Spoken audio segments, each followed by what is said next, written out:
আজকের গল্পটা ইন্ডিয়ার একটা আপুর 5 বছর আগের কথা। আমার মেজ বোনের বিয়ে হয়। বিয়ের সময় ওর দেবর প্রবাসে ছিল। কয়েক মাস পর বাড়ি আসে। তারপর হঠাৎ একদিন আমাদের বাড়িতে আসে আর আমার সাথে পরিচয় হয়। তারপর মাঝে মাঝে আমার সাথে কথা বলতো। কিছুদিন পরও আমাকে পছন্দ করতে শুরু করে। আমি ওকে খুব একটা পছন্দ করতাম না, তাই আমি ওর সাথে কথা বলা বন্ধ করে দিই। ও আবার প্রবাসে চলে যায়। তারপর আমি আমার বোনের কাছে শুনতাম ও নাকি আমার জন্য অনেক কষ্ট পাচ্ছে। আমার দিদি আমাকে বলল কিছুদিন একটু কথা বল, তাহলে ও একটু ভালো থাকবে। তারপর ও বাড়ি আসলো, ওর ফ্যামিলি অন্য জায়গায় ওকে বিয়ে দিয়ে দিবে।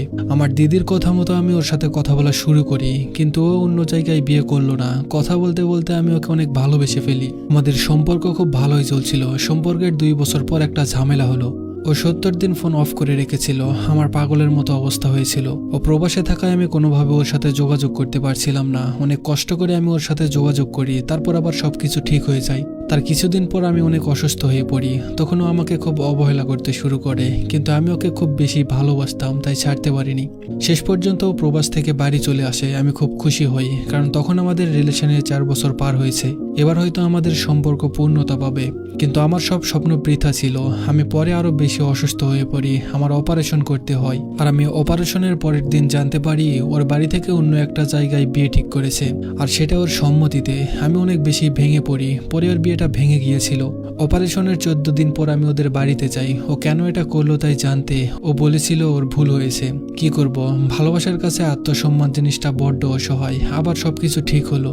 এর 5 মাস পর আমি আবার শুনলাম ওর বিয়ের কথা চলছে। ওকে জিজ্ঞেস করতে বলেছিল এটা মিথ্যা, আমি নাকি ভুল শুনেছি। বাড়িতে মানিয়ে ও আমাকে বিয়ে করবে। হঠাৎ একদিন বিকেলে ও বলল ওর খুব জ্বর, ওষুধ নিতে যাবে। রাত্রে ওষুধ নিয়ে এসে ফোন করবে। আমি রাতে ওকে ফোন করলাম, ও ধরলো না। আমি অপেক্ষা করতে করতে ঘুমিয়ে পড়লাম। প্রায় রাত 2:30 একবার ঘুম ভাঙলো। ফোন চেক করে দেখলাম ও আমাকে ব্লক করেছে। সকালবেলা শুনলাম রাতে ও বিয়ে করে বউ নিয়ে এসেছে। আমার দিদিকে ওদের ফ্যামিলির কেউ বিয়ের ব্যাপারে কিছুই বলেনি। ও রাত্রে জেনেছিল। ওদের বাড়ির সবাই আমাদের সম্পর্কের কথা জানতো, তাই আমাকে লুকিয়ে ওরা ওদের ছেলেকে রাত্রেই বিয়ে দিয়েছে। এটা শুনে আমার মাথার উপর আকাশ ভেঙে পড়েছিল। নিঃশ্বাসটা বন্ধ হয়ে আসছিল। একটা চাপা কষ্ট যেন এখন আমায় তাড়া করে। ওর বিয়ের পর একদিন আমি ওকে ফোন করেছিলাম। জিজ্ঞেস করেছিলাম কেন এত ঠকালে। ও বিরক্ত হয়ে বলেছিল আমি আমার বউকে নিয়ে অনেক ভালো আছি, আমাকে বিরক্ত করবে না। এটা বলেই ফোনটা কেটে দিয়েছিল। তারপর আর বিরক্ত করিনি। আজ ওর বিয়ের 33 দিন হলো। শুনতে পাই ও বউ নিয়ে খুব সুখেই আছে। শুধু উলটপালট হয়ে গেছে আমার জীবন। আমি জানি না তুমি ভবিষ্যতে ঠিক কতটা শান্তিতে থাকবে, কিন্তু মন থেকে চাই আল্লাহ যেন তোমাকে একদিন আমার জায়গায় দাঁড় করায়।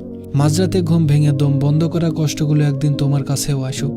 কখনো ক্ষমা করব না তোমাকে, কারণ তোমাকে ক্ষমা করলে আমার রুহের সাথে অন্যায় করা হবে, কারণ তুমি আমার রুহ কাঁপিয়ে দিয়েছো।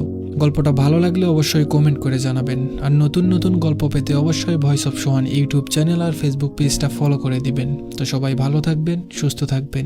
ধন্যবাদ সবাইকে।